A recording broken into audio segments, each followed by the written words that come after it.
My grandmother was returning to Boston from her brother in Florida.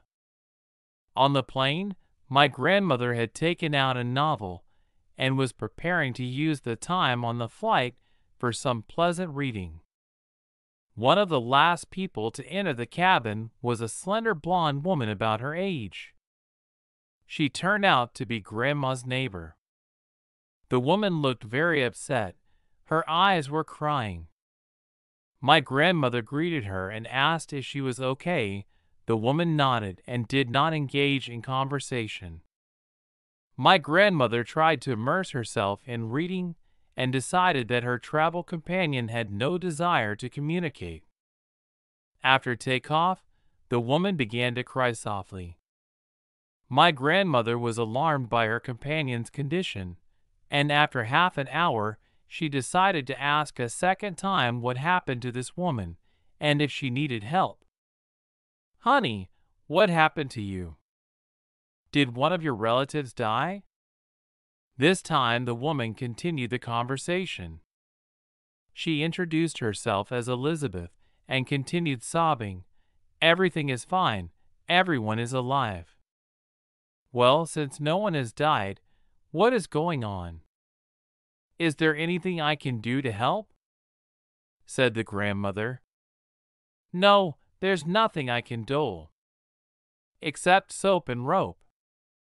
My son-in-law is divorcing my daughter," Elizabeth finally said. And the traveling companion told my grandmother this story.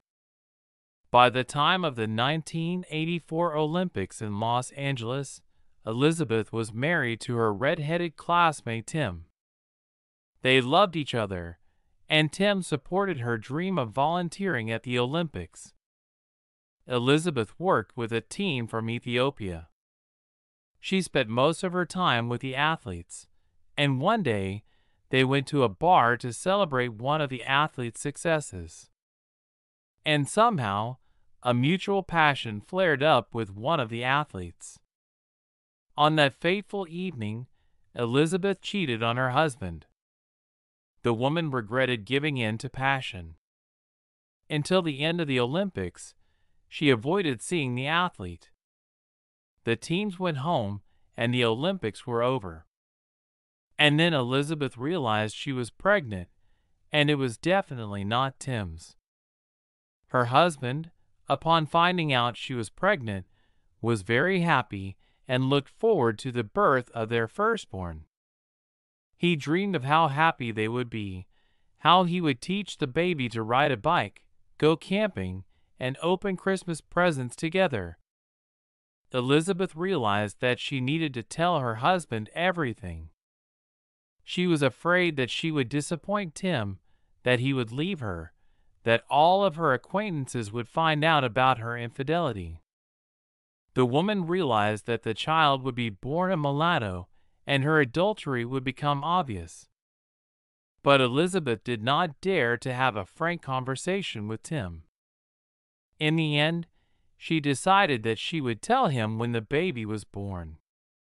In the meantime, she would enjoy the loving care of her husband. In 1985, a little girl was born. Blonde, just like her mother. And Elizabeth didn't dare tell Tim about her infidelity.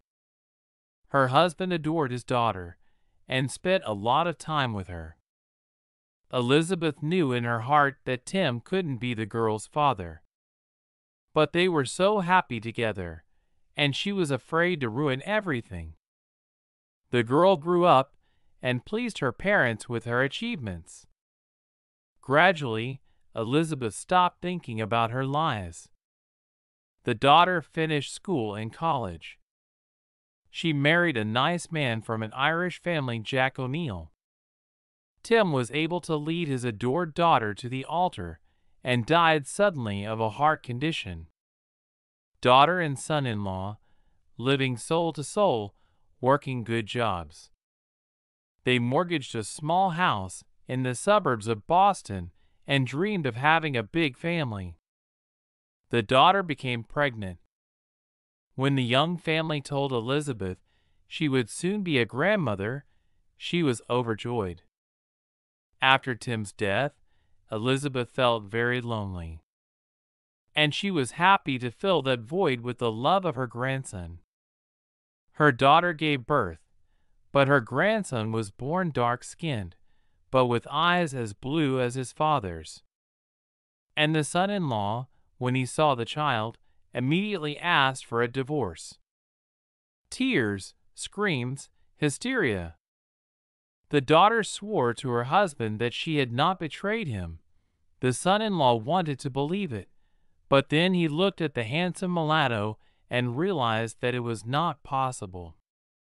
Daughter Elizabeth convinced her husband to take a fatherhood test, which, to the young father's surprise, showed 999% that Jack was the baby's father. Anyway, Elizabeth flew to Boston to tell her daughter and son-in-law about her infidelity years ago.